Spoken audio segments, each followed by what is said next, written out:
Segunda carta de Paulo aos Coríntios, capítulo 8, vamos ler até o versículo número 9. Segunda aos Coríntios, capítulo 8, até o verso 9.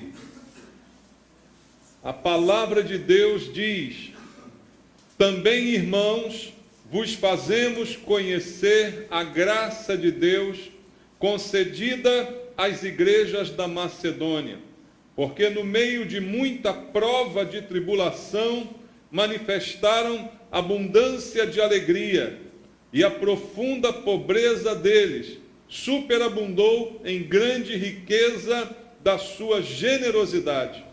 Porque eles, testemunho eu, na medida de suas posses, e mesmo acima delas, se mostraram voluntários, pedindo-nos com muitos rogos a graça de participarem da assistência aos santos. E não somente fizeram como nós esperávamos, mas também deram-se a si mesmos, primeiro ao Senhor, depois a nós pela vontade de Deus. O que nos levou a recomendar a Tito que, como começou, assim também complete esta graça entre vós.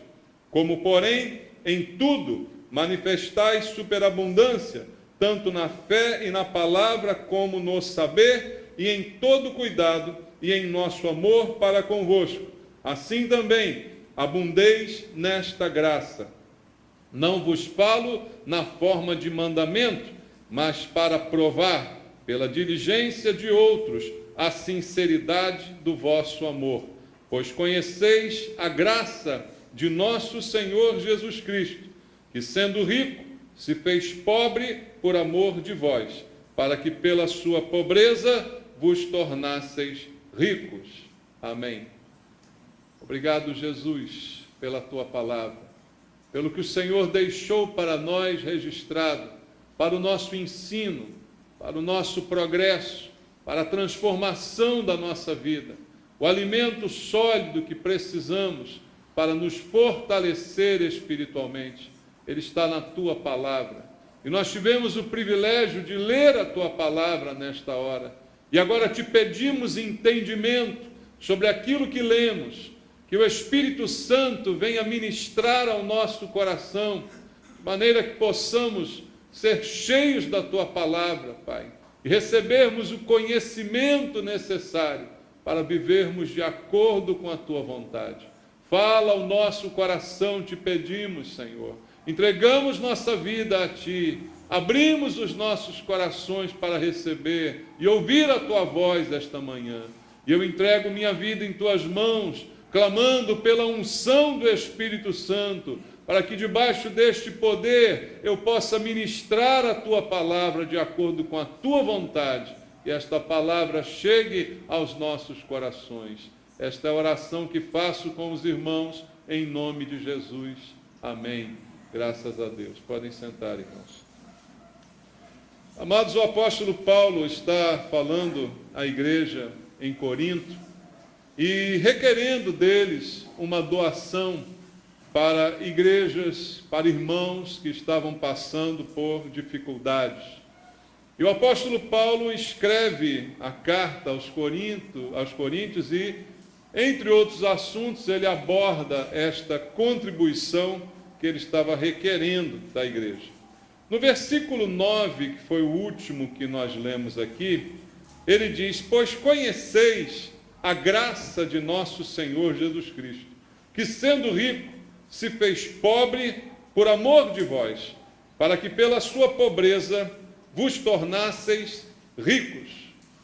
Veja, Paulo está dizendo que Jesus, sendo rico, se fez pobre, e pela sua pobreza nos enriqueceu, nós cristãos.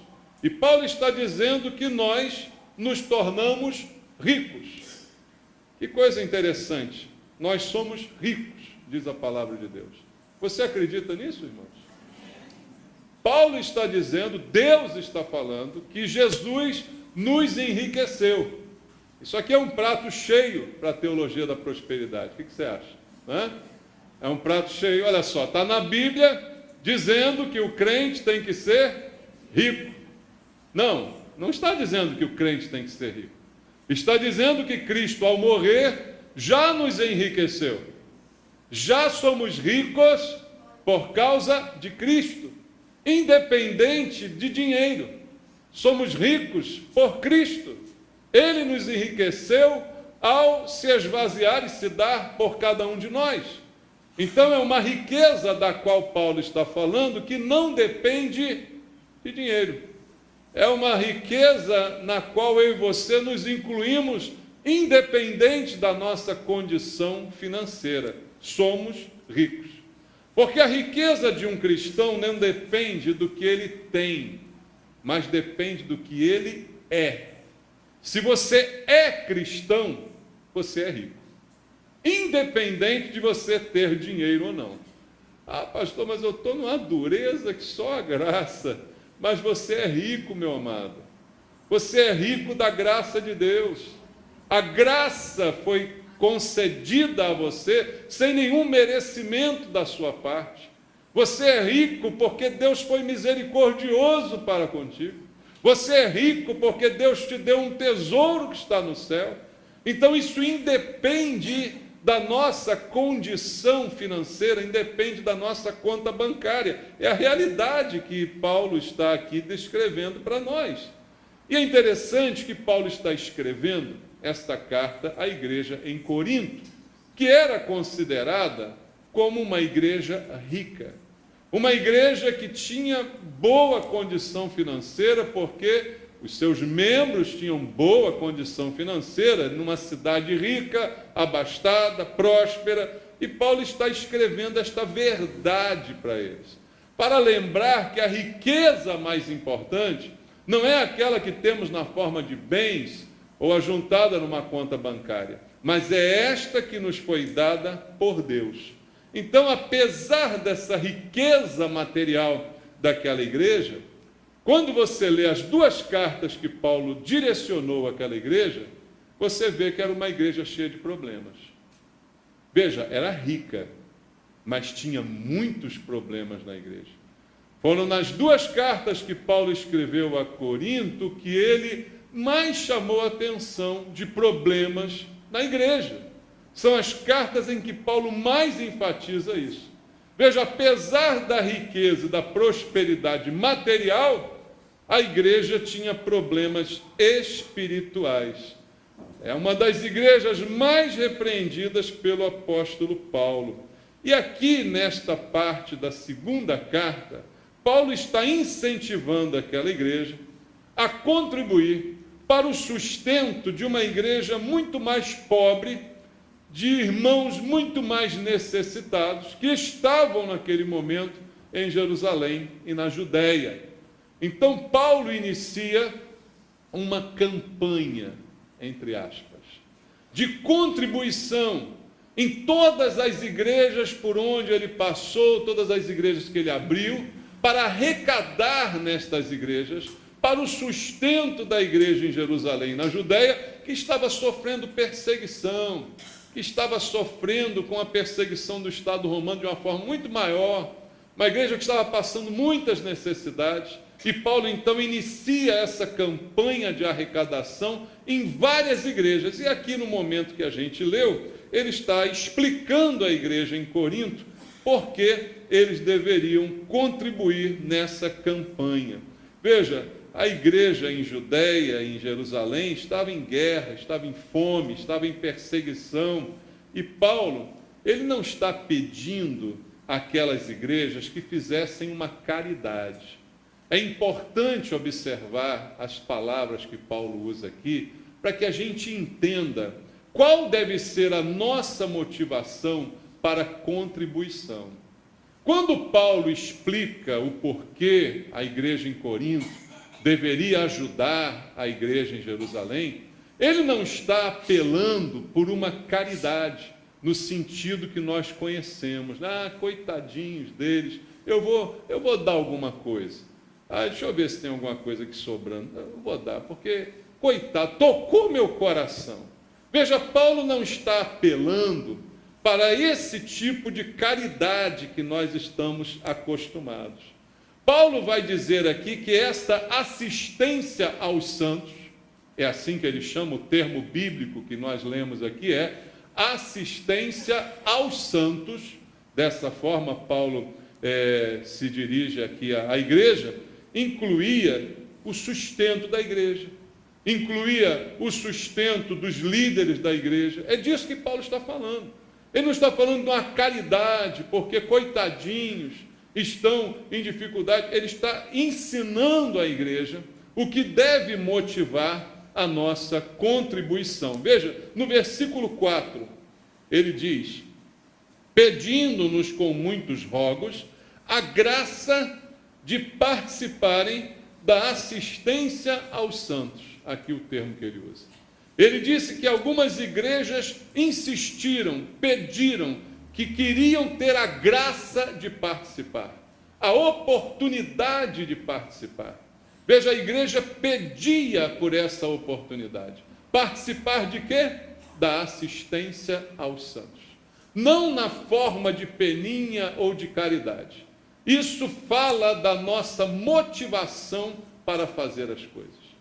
Irmãos, não pode ser motivação para nenhum de nós contribuir por peninha ou por simples caridade. As nossas motivações têm que estar muito acima disso.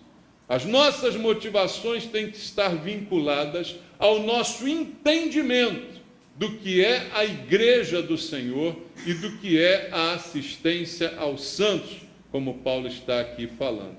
E o próprio apóstolo Paulo, em determinados momentos, ele recebeu esta assistência também das igrejas. Então, Paulo não está falando, vamos ajudar os irmãos que estão com fome, vamos ajudar os irmãos que estão morrendo, coitadinhos. Ele está falando da igreja como um todo. A igreja em Jerusalém, a igreja na Judéia, estava com dificuldades, não só individualmente de alimento, mas de toda a estrutura da igreja. A nossa contribuição não deve levar em conta se há necessidade ou não na igreja. A nossa contribuição deve partir do entendimento da responsabilidade que temos que ter com a obra de Deus. E no caso, até o apóstolo Paulo, algumas vezes participou dessa arrecadação. Veja o que diz 2 Coríntios 11, um pouquinho adiante, versículo 8 e versículo 9. Olha o que Paulo diz, 2 Coríntios 11, 8 e 9. Despojei outras igrejas, recebendo salário, para vos poder servir, e estando entre vós, ao passar privações, não me fiz pesado a ninguém, pois os irmãos, quando vieram da Macedônia, supriram o que me faltava. Em tudo me guardei e me guardarei de vos ser pesado. Veja, Paulo está diante de uma igreja rica, mas ele está aqui dizendo que o salário dele estava vindo da Macedônia. E ele estava, de qualquer modo, fazendo tudo para não ter que requerer nada daquela igreja. Porque parece que, por sua riqueza, eles tinham dificuldade em entender a doação financeira. Então, Paulo diz, eu fiz todo o esforço para não ser pesado a vocês. Recebi de outras igrejas, recebi da Macedônia o suficiente, o salário para o meu sustento, para que não seja pesado a vocês. Ainda em 2 Coríntios 12, versículo 13, o apóstolo Paulo diz, porque em que tendes vós sido inferiores às demais igrejas, senão neste fato, de não vos ter sido pesado, perdoai-me esta injustiça. Ele diz para eles, vocês são a única igreja que não me sustentaram.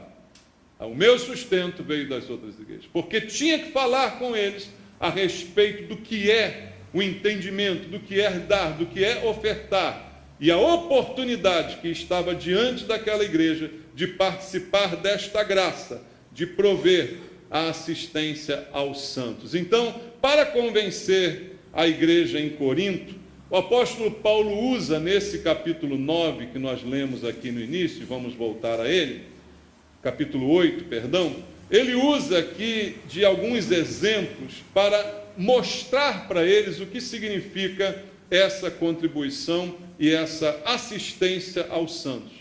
Lembra do contexto histórico, de que eles são uma igreja rica. Em Corinto, uma cidade próspera de indústrias, de comércio, e a maioria das pessoas ali eram pessoas bem abastadas. Corinto tinha muitos problemas, menos financeiro. Esse problema eles não tinham, mas tinham muitos outros que o apóstolo Paulo teve que pontuar nas suas cartas. Então, para convencê-los a participar dessa arrecadação, o apóstolo Paulo, no capítulo 8, começa fazendo como exemplo as igrejas da Macedônia. Veja o que ele diz, vamos ler de novo. 8, versículo 1. Também, irmãos, vos fazemos conhecer a graça de Deus concedida às igrejas da Macedônia. Veja como ele fala. As igrejas da Macedônia, que são Filipe, Tessalônica e Bereia, Paulo diz assim: estas igrejas receberam uma graça de Deus. Alguém pensaria assim: o que aconteceu lá? Ganharam dinheiro? Porque quando alguém fala que recebeu alguma coisa de Deus, só pensa em dinheiro, né? Recebeu o que de Deus? Uma bênção. Um carro novo, né? Recebeu um dinheiro. Não, Paulo diz, eles receberam a graça de Deus. E de que graça Paulo está falando? A graça de participar dessa arrecadação. A graça de poder contribuir. A graça de poder se envolver. Veja, completamente diferente do pensamento das pessoas, talvez do pensamento daquela igreja em Corinto. Então ele diz que essas igrejas receberam a graça. Igrejas da Macedônia, como eu citei, Filipe, Tessalônica, Bereia, igrejas conhecidamente pobres, igrejas conhecidamente de pessoas humildes. Versículo 2 diz assim: porque no meio de muita prova de tribulação, manifestaram abundância de alegria, e a profunda pobreza deles superabundou em grande riqueza da sua generosidade. Paulo começa a falar com Corinto sobre contribuição, usando como exemplo estas igrejas que eram pobres. E além de serem pobres, estavam passando por tribulação também. Estavam passando algum tipo de perseguição também. Estavam enfrentando dificuldades. E pobres financeiramente. Mas Paulo diz aos ricos em Corinto o seguinte: eles tiveram esta graça. A graça de Deus de poderem participar mesmo na sua profunda pobreza.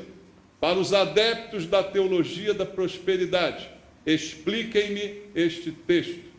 Porque o texto diz que haviam igrejas na Macedônia de crentes fiéis, que estavam passando por tribulação, diz o verso 2, porque no meio de muita prova de tribulação, manifestaram abundância de alegria, e a profunda pobreza deles superabundou em grande riqueza da sua generosidade. Uma igreja que estava atribulada e pobre. E Paulo não diz apenas pobre, Paulo diz estavam em profunda pobreza. Como pode, me expliquem aí os teólogos da prosperidade, alguém ser fiel a Deus e passar por profunda pobreza? Está aqui. 3 igrejas na Macedônia, passando por profunda pobreza e passando por tribulação. Mas mesmo assim, se tornaram elas um exemplo de contribuição para os ricos de Corinto. Que coisa, irmãos. É para pensar, não é? Porque isso mexe com os nossos raciocínios, irmãos.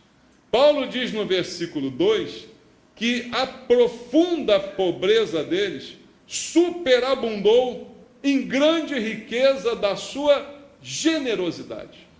Veja, estas igrejas pobres e perseguidas foram generosas na sua contribuição, apesar da pobreza e apesar da perseguição. Então isso é para chamar a atenção. E veja o que ele continua dizendo no verso 3. Porque eles, testemunho eu, na medida de suas posses, e mesmo acima delas se mostraram o quê? Voluntários. Veja, então eles deram até mais do que podiam. Paulo disse, cada um deu segundo a sua posse, e alguns deram acima das suas posses, acima das suas possibilidades, mesmo sendo pobres. Hoje pela manhã eu falava aos jovens na escola bíblica dominical sobre motivação. A razão pela qual fazemos as coisas. O motivo que nos leva a uma ação. Moto, ação. Movimento, ação. O que nos motiva a fazer? Esse aqui é um bom exemplo. A igreja pobre da Macedônia, dando mais até do que pode, e participando, e considerando uma graça o poder participar.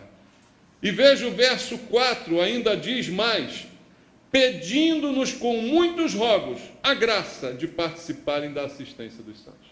Por essa frase, a impressão que eu tenho é que Paulo falou desse assunto naquelas igrejas, mas parece que ele disse assim, olha, a gente tem que fazer uma contribuição lá com Jerusalém, com Judeia, os irmãos lá, a igreja está precisando dessa contribuição e tal. Mas eu sei que vocês não podem, porque vocês estão aí com pobreza, vocês estão com tribulação. Versículo 4 diz que eles pediram com muitos rogos a graça de participarem. A impressão que dá, não sei se você tem a mesma impressão, é que Paulo dispensou a contribuição deles. Mas eles pediram e rogaram a oportunidade de contribuir. Veja, irmãos, é diferente.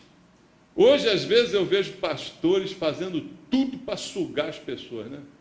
Ameaça com o inferno, joga o devorador em cima de você. Já recebeu um devorador em cima de você? O pastor joga um gafanhoto. Cuidado com o gafanhoto. Olha, se você não der o gafanhoto, vai comer você.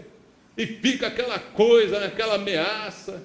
Ou tem uns pastores como eu, que não falam nada, que mandam você pegar o seu dinheiro e ir embora. Né? Também tem. Mas a diferença, irmãos, é o que está aqui sendo mostrado. Ninguém precisava pedir que as pessoas contribuíssem. Elas é que pediam para contribuir. E mesmo sendo pobres. O que nós temos hoje como realidade nas igrejas? Talvez até na nossa também, não sei, eu não fico vigiando. Mas o que acontece hoje é aquilo. Temos alguma coisa para fazer. O que eu vou ler? Será que a igreja precisa? Aí eu olho assim, não, essa igreja está bem, está tudo limpinho, está tudo arrumado. A igreja não está precisando, não. Eu acho que eu vou dar para outro lugar que está precisando mais. Quem é você para julgar isso? Tá, e isso aparece aqui na Bíblia em algum momento? Não. É a responsabilidade sua, com a sua igreja, independente dela precisar ou não. Você não está fazendo caridade. Caridade é que você faz com quem precisa. Você está contribuindo. Você está participando. Não depende de caridade. Ou então alguns outros dizem assim, mas essa igreja tem muita gente rica. Eu olho lá fora e eu vejo cada carro. Se eu não posso dar porque eu sou pobre. Não, você não é pobre, você é miserável. Pobre, você é miserável, você é pão duro, você é suvina, mão de vaca. Você é um desgraçado, você não é pobre. Entendeu? Pobre é uma coisa. Esse pensamento é um pensamento do miserável. Você é a própria miséria em pessoa. Assim, não dou porque eu ganho pouco. Veja bem, Deus, ao instituir o dar, instituiu o dízimo que iguala a todos. Porque 10% é o mesmo para todo mundo, seja lá quanto ganhe. Então é igualdade para todo mundo. Deus não faz acepção de pessoas. Somos nós que nos discriminamos. Deus não discrimina o pobre, mas é o pobre que se autodiscrimina quando faz dessa maneira. Quando se sente indigno, não, mas quando se sente incapaz de contribuir. Não importa o que você ganha foi Deus que te deu. Foi Deus que colocou nas tuas mãos. Qualquer coisa que chega às tuas mãos, foi Deus que deu a você. Então não está em jogo aqui se é muito, se é pouco, se não é. Quando você olha para a Bíblia, há uma passagem em que Jesus observava as pessoas colocando quantias no gasofilácio. E ele diz na Bíblia que muitas colocavam altas quantias, porque tinham muito, e aquilo que davam nem fazia cosquinha nelas.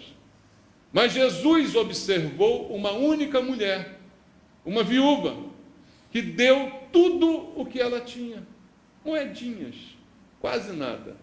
Mas aquilo que ela deu foi como Paulo disse aqui, foi de acordo com as suas posses e até acima delas. Foi assim que ele descreveu a contribuição das igrejas pobres da Macedônia. Não se ligaram no que tinham, mas pediram, rogaram a possibilidade de participar. Insistiram, por mais que Paulo disse, não, vocês não precisam. Não, mas nós queremos participar. Então isso é a motivação. Eu ensinava aos jovens essa manhã que a motivação faz com que o que fazemos tenha validade. Eu posso fazer a coisa certa, mas se faço com a motivação errada, o meu certo se torna errado. Eu entrego o dízimo, estou cumprindo minha obrigação. Mas se faço com o motivo errado, o que eu fiz se torna errado, mesmo sendo certo fazer. Qual o motivo de eu entregar meu dízimo? É que eu quero 10 vezes mais. Eu quero frutificar 100 por 1. Então eu dou meu dízimo. Então você está errado. E o que você está fazendo está errado. E se torna errado porque a sua motivação, o que te leva a fazer, está errado. Veja o que esse texto ensina para nós, é esta riqueza, que é uma riqueza que vem de Deus. A igreja em Tessalônica, a igreja em Bereia, a igreja em Filipo, era pobre segundo o mundo, mas era rica segundo Deus. Como Paulo diz aqui, que por meio de muita prova manifestar abundância de alegria, na profunda pobreza dele superabundou em grande riqueza da sua generosidade. Veja, a generosidade, a disposição, o desprendimento fez com que aquelas igrejas pobres se tornassem ricas, ricas na sua generosidade. Que adianta alguém ter tanto e não ser generoso? O que adianta ter tanto e não ser participativo, a menos que o pastor ameace com um gafanhoto? Eu vou comprar um gafanhoto grande daquele de escola de samba, vou botar aqui assim, se você não der, eu vou jogar esse gafanhoto em cima de você. Algumas pessoas precisam desse tipo de motivação, motivadas pelo interesse ou motivadas pelo medo. Qualquer das duas motivações está errada, e aquilo que você dá se torna em pecado. Se é por interesse, ou se é por medo do gafanhoto, está errado. Deram mais do que o dinheiro. Versículo 5 diz assim: e não somente fizeram como nós esperávamos, mas também deram-se a si mesmos, primeiro ao Senhor e depois a nós, pela vontade de Deus. A contribuição naquelas igrejas pobres não foi uma questão de dinheiro, foi uma questão de vida. Não deram só dinheiro, Paulo diz, deram a si mesmos, se entregaram. Porque quando eu dou a mim mesmo, todos podem participar. Mas eu sou pobre, pastor, eu ganho um salário mínimo. Quanto é o salário mínimo? R$722, é isso? 10% é 72,20? É 10%, né? Quer dizer que 90% fica contigo. Quanto é um bom salário? R$20 mil por mês? Tá bom para você? Tá ótimo. 10% é quanto? 2 mil. Quer dizer que você fica com 90. É igualzinho, irmãos. A proporção não deixa mentir, é a mesma, é igualzinho. Mas a graça de contribuir não está no valor, não está na posse, na possibilidade. Eles deram de acordo com a posse e até acima delas. Porque se eu não tenho nada, eu ainda posso dar a mim mesmo. Você entende isso? Foi o que Paulo disse aqui. Eles não deram só o dinheiro como eu esperava que eles fizessem. Eles deram mais, eles deram a si mesmos. Eu não ganho, eu não tenho salário, eu não tenho nada, mas eu tenho minha vida.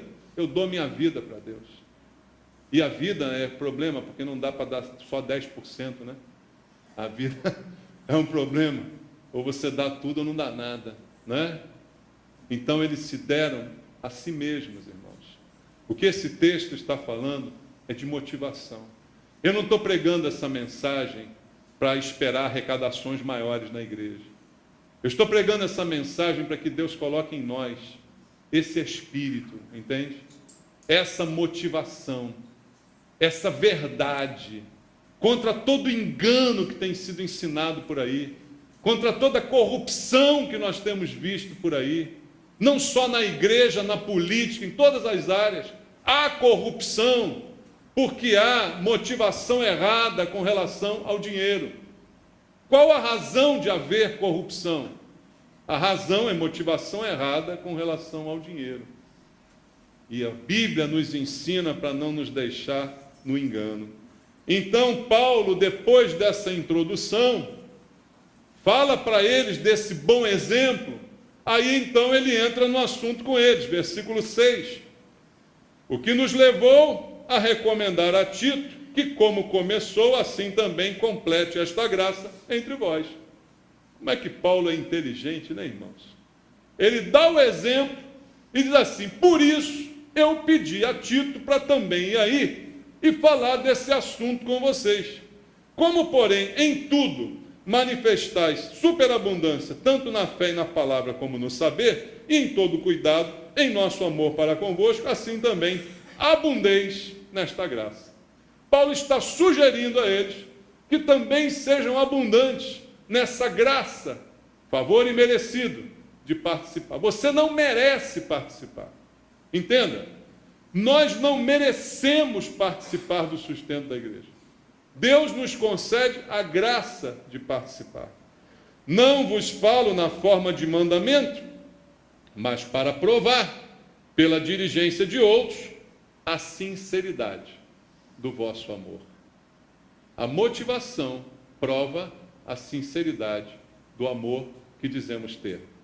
Pois conheceis a graça de nosso Senhor Jesus Cristo, que sendo rico se fez pobre por amor de vós, para que pela sua pobreza vos tornasseis ricos. É dessa maneira que Paulo inclui a igreja em Corinto nessa graça de participar. Então, amados, eu creio que nós também precisamos estar incluídos nessa palavra. De que maneira? Aprendendo os princípios que ele está aqui nos ensinando. Que princípios Deus quer que a gente entenda para a nossa vida? Não só para a contribuição em relação à igreja, mas para a nossa vida e para o nosso relacionamento com o dinheiro. Você tem um relacionamento com o dinheiro? Alguns vão dizer assim: eu até tinha, pastor, mas agora tem tempo que eu não vejo ele. Né? Independente, todos nós temos um relacionamento com o dinheiro. Pode ser um bom relacionamento, ou pode ser um relacionamento terrível. Mas a Bíblia vai nos mostrar princípios que Paulo está elencando aqui, que devem basear o nosso relacionamento neste assunto. Volta lá ao texto e vamos ler o versículo 2 de novo. Porque no meio de muita prova de tribulação manifestaram abundância de alegria, e a profunda pobreza deles superabundou em grande riqueza da sua generosidade. Do que Paulo está falando aqui? Princípio da generosidade. O que Paulo diz enriqueceu aquelas igrejas não foi a quantidade do que deram. Ele não cita quanto deram. Possivelmente, por mais que tenham sido generosos, Por mais que tenham andado acima de suas posses, por serem pobres, a arrecadação não deve ter sido grande coisa, mas ela foi significativa pelo motivo que fizeram. É como a viúva que Jesus mencionou.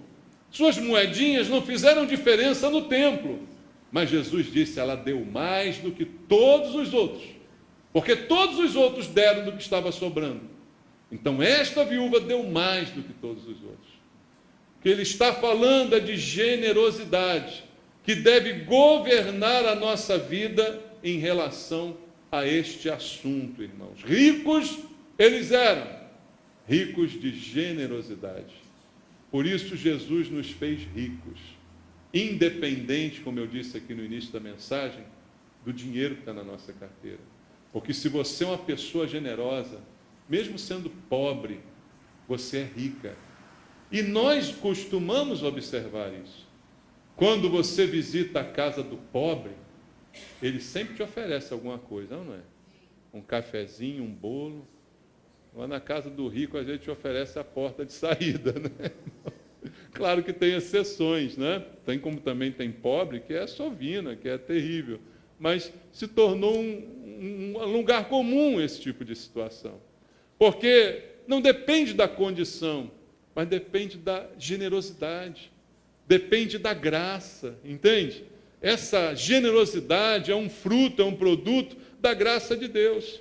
Então, se nós somos filhos de Deus, que é um pai generoso, o filho não tem que ser pelo menos parecido com o pai? Não devemos ser também generosos?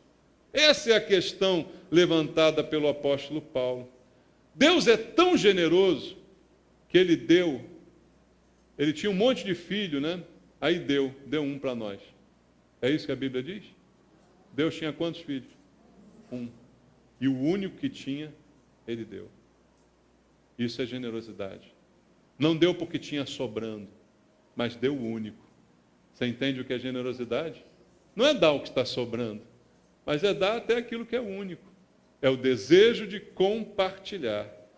É fácil ser generoso na riqueza, mas essas igrejas foram generosas na pobreza. Às vezes o rico gosta de mostrar sua generosidade. Não é o que vemos hoje aí? O rico gosta de exibir a sua generosidade. Olha como eu sou generoso. Porque, na verdade, tudo que está fazendo não lhe faz falta nenhuma. Mas serve para mostrar aos outros como ele é generoso. A generosidade se mostra quando damos mesmo aquilo que não temos sobrando, irmãos. E assim foi o exemplo usado por Paulo dessas igrejas, da pobreza e da tribulação que deram acima de suas posses.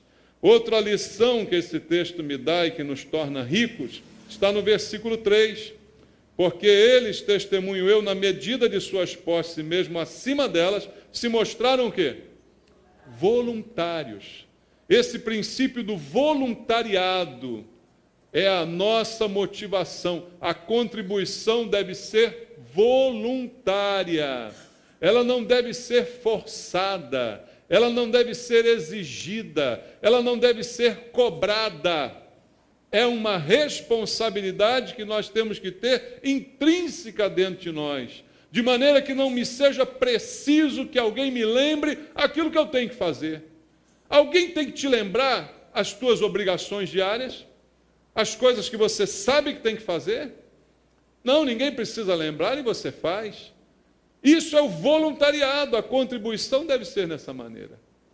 Irmão, seria muito bom se no nosso culto não fosse necessário o momento de dízimos e ofertas. Você sabia disso? Seria muito bom. Eu várias vezes já pensei nisso, e não ter mais esse momento no culto. Só que aí me vem uma dúvida. Será que só tem crente mesmo aqui dentro? Porque, na verdade, não precisaria. Você não sabe o que você tem que fazer? Por que eu preciso lembrá-lo? Você tem envelope ali, você pode pegar, botar e trazer, entregar depois do culto. Não pode? Mas não, nós temos que ter um momento, porque senão, se no assunto não for falado, muita gente passa batido, faz de conta que não foi com você. voluntariado é o princípio apresentado na igreja, que é exemplo para nós e foi usado como exemplo aos coríntios, porque acima das possibilidades, sem ninguém mandar, numa espontaneidade, pelo contrário, eles pediram para participar. Então nós não podemos ficar limitados às nossas posses, não podemos ficar presos a essa coisa, porque nós podemos muito mais do que a gente imagina que pode. Muitas vezes nessa hora a gente tem uma visão muito limitada de nós mesmos. Nos achamos pobrezinhos. Enquanto você se achar pobre, você não será nada mais do que pobre. Entende isso? Enquanto você assim se considerar, você vai viver de fato uma vida miserável. Você tem que entender que quando você acha que não pode, você pode muito. Sabia disso? Quando você pensa que não pode, Deus te mostra que você pode muito mais do que você imagina. Porque com Deus nós podemos todas as coisas, irmãos. Mas nós ficamos nos limitando para não sermos voluntários, como foi esse princípio apresentado nesta igreja, voluntariado. Outra lição está no verso 4, quando ele diz, pedindo-nos com muitos rogos a graça de participar. Palavra-chave, participação. O que é participação? Eles queriam a graça de participar. Eles desejaram participar. Hoje, irmãos, a gente fica aqui implorando para vocês participarem de alguma coisa. Eu falo, vai ter congresso de missões semana que vem. Eu fico dizendo, participem. Não, deviam ser vocês a implorar para a gente, façam um congresso de missões. Façam alguma coisa que eu quero participar. Deveria ser assim, mas não é assim. Porque as nossas motivações estão erradas. Participar era o desejo deles. Hoje há pessoas na igreja que não têm vontade de participar de nada, que gostariam que tivesse menos cultos, que gostariam que tivesse menos atividades para que elas não se sentissem nem culpadas quando elas não frequentam. Há muitos hoje na igreja com esse tipo de pensamento, irmãos. Aquela igreja queria participar. O melhor que temos, irmãos, é poder participar. Isso é uma bênção participar, sabia? É uma bênção ser parte de um todo que é a igreja. Ser participante de um todo que é o corpo de Cristo. É muito bom fazer parte do corpo de Cristo. Deus nos fez participantes da sua natureza, a Bíblia diz. Então, se eu sou participante da natureza de Deus, eu não devo ser participante no corpo de Cristo? E aí eu não falo só de dinheiro, eu não falo só de contribuição, eu falo de presença, irmãos. Eu sempre falo isso a vocês aqui na hora das ofertas.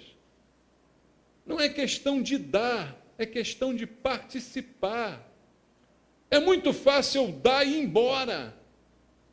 Deus não está preocupado se você vai dar ou não. Mas é a sua participação que é importante. Às vezes o dar me livra da responsabilidade. Eu já dei. Agora não precisa participar mais de nada, não. Já dei, a igreja vai continuar existindo, porque eu ajudei a manter o prédio. Então eu posso ir embora, posso tirar férias. Participar, meu querido, é ser parte de um todo. É um privilégio. E aquelas igrejas rogaram, imploraram para poder ser participantes. Não queriam ficar de fora. Não vamos ficar de fora. Não, a gente quer, por favor, receba as nossas ofertas. Não quero perder essa oportunidade. E não é porque estavam interessadas, não, irmãos. Porque hoje as igrejas fazem campanha para as pessoas darem, porque é prometido a elas que, de alguma forma, isso vai voltar para elas. Então, elas dão por quê? Não pelo participar, mas pelo que vai retornar. Acabou tudo, irmãos. Se a motivação é essa, acabou tudo. Não se fala em retorno, não é a lei do retorno, não, irmãos. É a lei só da ida, não é da volta, não. Jesus ensinou, a melhor coisa é dar que receber. É só o dar que é o bom. Receber não é tão bom. Não pode ser a motivação. Participar. Foi isso que ele cobrou, foi isso que aquela igreja cobrou do apóstolo Paulo. Jesus está cobrando isso de nós, irmãos, essa participação. A igreja deveria ser assim. Participar deveria ser uma graça, uma oportunidade. Muitas vezes, quando eu oro pelas ofertas, eu falo isso, não sei se você percebe. Deus nos deu o privilégio de sustentar a sua obra. Já parou para pensar? Deus, diz a Bíblia, é o dono de todo o ouro e de toda a prata. Então, eu não dou nada para enriquecer Deus. Deus já é rico, irmãos. Eu não dou porque Deus vai ficar melhor porque eu dou. Eu dou porque é meu dever dar. Entende? Não é um favor, não é uma caridade. É um dever de participante. É um dever de quem participa. E Deus não precisa de nada que eu dou, mas Ele me deu o privilégio de sustentar a sua igreja. Se não tivesse contribuição, de alguma forma Deus sustentaria a igreja da forma que Ele quisesse, porque a mensagem continuará sendo pregada. Mas Deus nos deu o privilégio de ser participante. Quando eu participo, seja com dízimo, seja com oferta, seja de um culto que eu estou presente com a minha família, seja de uma programação, é uma graça, é um privilégio. Se nós soubéssemos o que é a realidade de viver num país onde a igreja tem que se reunir escondido, a gente valorizaria mais as programações que nós temos na igreja. Nós daríamos mais valor, mas infelizmente é um ditado popular: só se dá valor quando perde, né, irmãos? Só quando perdermos. Quantos testemunhos já ouvi aqui de pessoas que não valorizavam tanto a comunhão com a igreja, até que ficaram no hospital alguns meses internados. Aí fica, ai, que saudade da igreja. Ai, que vontade de ouvir aquele pastor chato pregando. Ai, que vontade de implicar com aquele irmão. Né? Ai, aquela comidinha da cantina que eu tanto reclamava, tão gostosinha. Agora estou aqui comendo essa porcaria de hospital.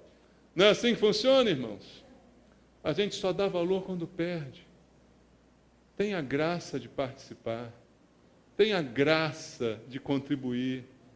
Entenda o privilégio que Deus está te dando. E por fim, versículo 5, o apóstolo Paulo fala dessa forma: e não somente fizeram como nós esperávamos, mas também deram-se a si mesmos, primeiro ao Senhor e depois a nós, pela vontade de Deus. Entrega.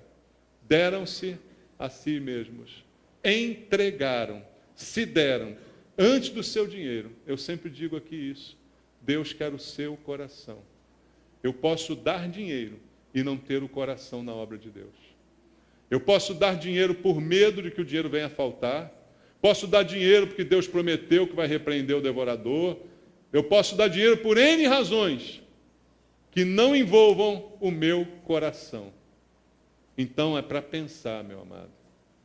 Dê, em primeiro lugar, o seu coração. Porque se não der o coração, o resto Deus não aceita. Embora você possa dar e ficar até com a sua consciência tranquila. Mas se não der o coração, o resto não será aceito por Deus. Então, antes do seu dinheiro, Deus deseja o seu coração. Para encerrar, eu queria ler novamente versículos 7, 8 e 9, porque esse é um dom que Deus está nos dando. Versículo 7, como porém em tudo manifestais superabundância, tanto na fé, na palavra, como no saber, em todo cuidado, em nosso amor para convosco, assim também abundeis nesta graça. Paulo diz, olha, eu já vejo que vocês em Corinto fazem muitas coisas boas, mas também precisam deste dom, também precisam ser abundantes nesta graça.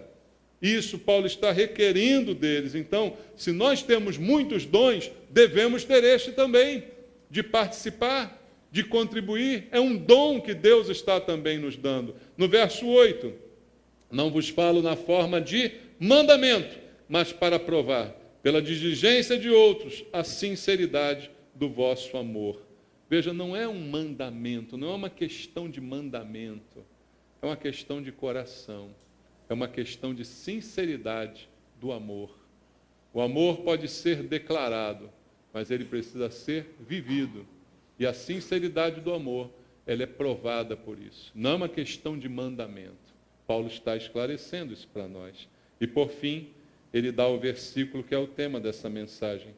Pois conheceis a graça de nosso Senhor Jesus Cristo, que sendo rico, se fez pobre por amor de vós, para que pela sua pobreza vos tornasseis ricos.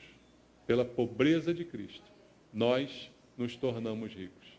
Vamos viver como verdadeiramente ricos, não ricos de dinheiro, mas ricos espiritualmente, ricos de graça, ricos de generosidade, ricos de entrega, de voluntariado, de participação. Você pode ser muito mais rico do que você imagina. Mas enquanto você se imagina pobre, você não deixa de ser pobre. Você se torna até miserável. Mas Deus diz que você é rico. Eu creio nisso. Amém? Você é rico. Em nome de Jesus. Vamos louvar ao Senhor nosso Deus. Esse hino que diz: quero oferecer minha vida ao Senhor. Quero fazer uma oração contigo antes de nós louvarmos.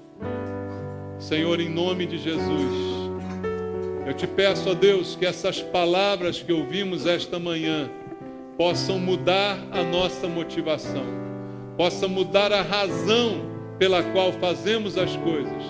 Nos ensina a fazer o que é certo com a motivação certa, Senhor. Nos ensina a alegria de ser participantes, Pai. Porque agora vamos participar da ceia do Senhor, do corpo e do sangue de Cristo.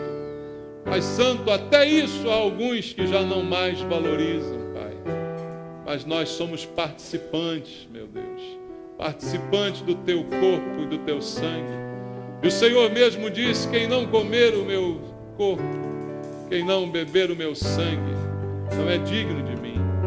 Por isso, Senhor, queremos ser participantes. Ensina-nos a ser participantes. Muda as nossas motivações, muda a motivação da igreja, Pai. Dá entendimento. Tira esse espírito de miséria e de pobreza da mente de alguns irmãos, Senhor, que se acham inferiores. Em nome de Jesus, Pai, remove, porque o Senhor nos fez a todos ricos. Todos nós somos ricos na Tua presença. Oramos por isso, em nome de Jesus. Amém. Louve ao Senhor, receba agora os elementos da ceia e participe para a glória de Deus. Venha, Senhor, minha vida oferecer como oferta de amor e sacrifício. Quero minha vida a te entregar como oferta viva em teu altar. Pois pra te adorar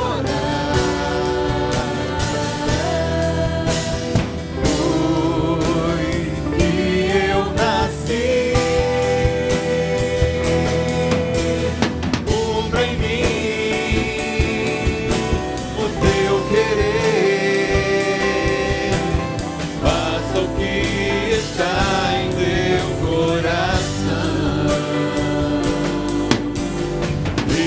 Cada dia eu queira mais e mais estar ao teu lado, Senhor.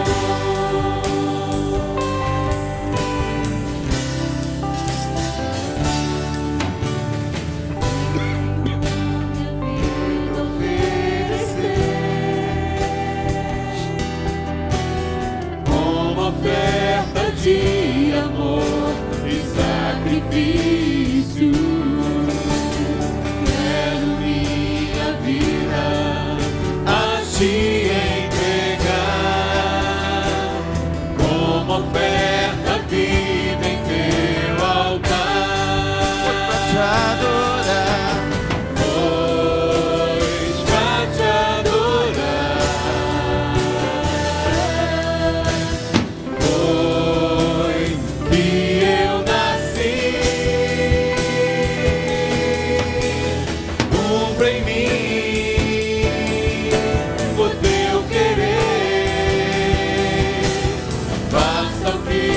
está em teu coração, e que a cada dia eu queira mais e mais estar ao teu lado, Senhor. Estar ao teu lado, Senhor. Estar ao teu lado, Senhor. Te louvamos, Senhor. Que seja verdade aquilo que cantamos aqui essa manhã, Pai. Em primeiro lugar, possamos te oferecer a nossa vida. O Senhor deu a vida por nós. Que nós possamos dar a vida também pelo Senhor. É um privilégio, Pai nosso, estarmos aqui na tua casa. É um privilégio termos a oportunidade de participar do corpo e do sangue do Senhor. Em tua memória, como diz a tua palavra, devemos fazer isso, Senhor. Partimos aqui o pão que simboliza o teu corpo. E agora, Pai, queremos consagrar nossa vida ao Senhor, para ser participantes desse pão, meu Deus. Temos que ter um compromisso contigo acima de tudo, Pai. Para participarmos de verdade da ceia, não basta apenas comermos um pedaço de pão. Temos que ser participantes do corpo de Cristo, Senhor. Estar envolvidos com a tua igreja, com o teu corpo, Pai. É isso que nos torna participantes, não apenas em gestão de um pedaço de pão. Que possamos participar deste pão, que representa o teu corpo, e entender tudo que o Senhor fez por nós, inclusive que o Senhor nos enriqueceu, como ouvimos hoje na tua palavra. E só temos a dizer obrigado, Senhor. Obrigado por toda a riqueza e graça que recebemos do Senhor. Queremos participar desse pão e pedimos a tua bênção em nome de Jesus. Amém. Participemos.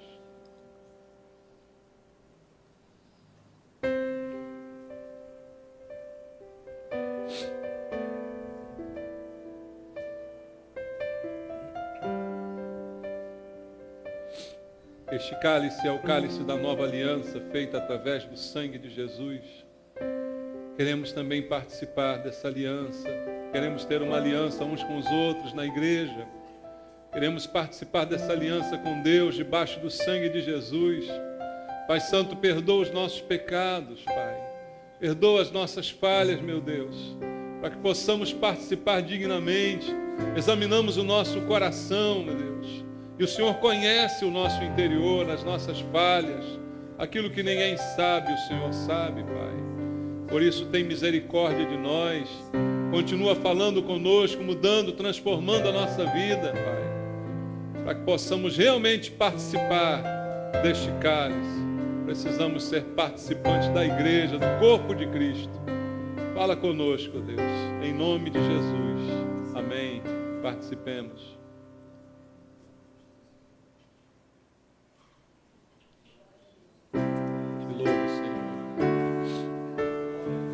Senhor, minha vida oferecer como oferta de amor e sacrifício. Quero minha vida a te entregar como oferta viva em teu altar.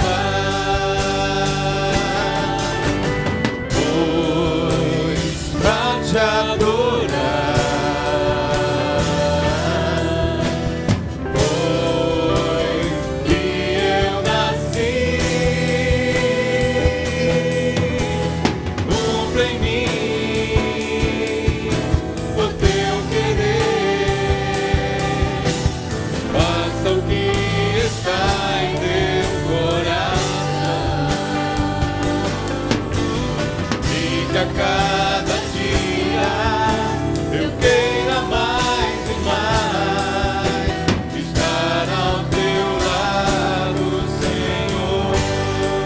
pois pra te adorar, pois pra te adorar, foi que eu nasci. cumpra em mim o teu querer, faça o que está em teu coração,